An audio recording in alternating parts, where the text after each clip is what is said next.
Yes, hello guys, maayong hapon. Kumusta mga amigos, amigas nato din ha?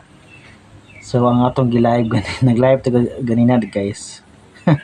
Ako delete kay tara na. Nasuko si Lolomets, no? Nasuko si Dolomita na mute. Na-copyright ato ang live ganina guys. Na akong gi-delete. Eh saba si saba ko no. Bitaw atong i-delete ang live guys kay na-copyright ko guys. Ano na nga tagang pasensya. Bawal dai, no? Bawal ang magpa-background og music. Na mo claim. So kumusta? Happy Tuesday natong tanan. So wa bay uwan diya sa inyo ha. Init ba? So far guys diri sa Mindanao guys is usahay mo uwan usahay dili no. So nindot kayo ang ni Pilima. So di ang kabalak-an no.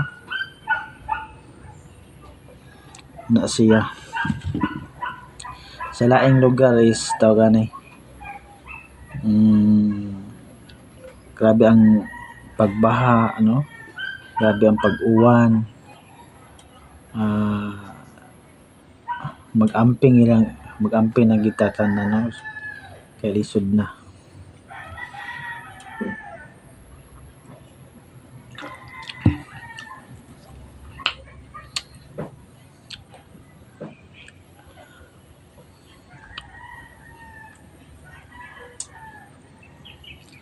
Nagbantay ko sa tindahan sa kong manghod kay ayang asawa is ning lakaw na ako is di masag ko busy ang pakoy gibuhat so muna na ako sa balay sa akong suon.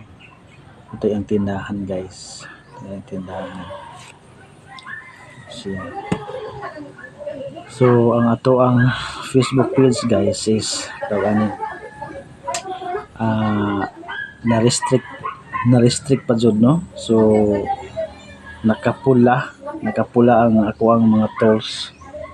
So tagani kana gumikan na to guys nga naligo ko guys nga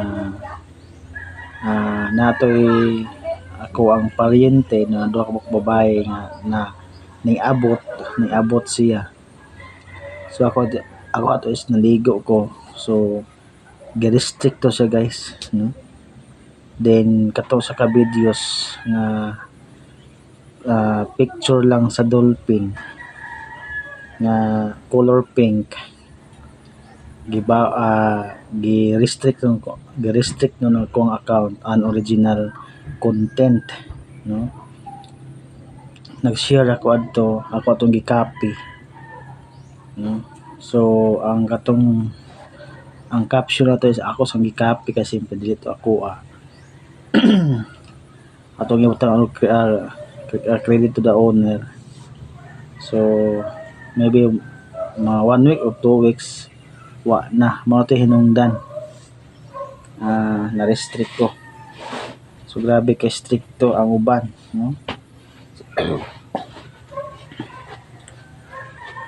mo na nga kamong makita mga small content creator mag-amping lang kita no.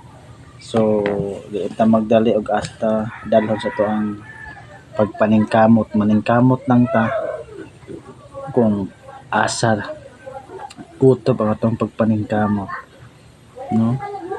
So dili lang ta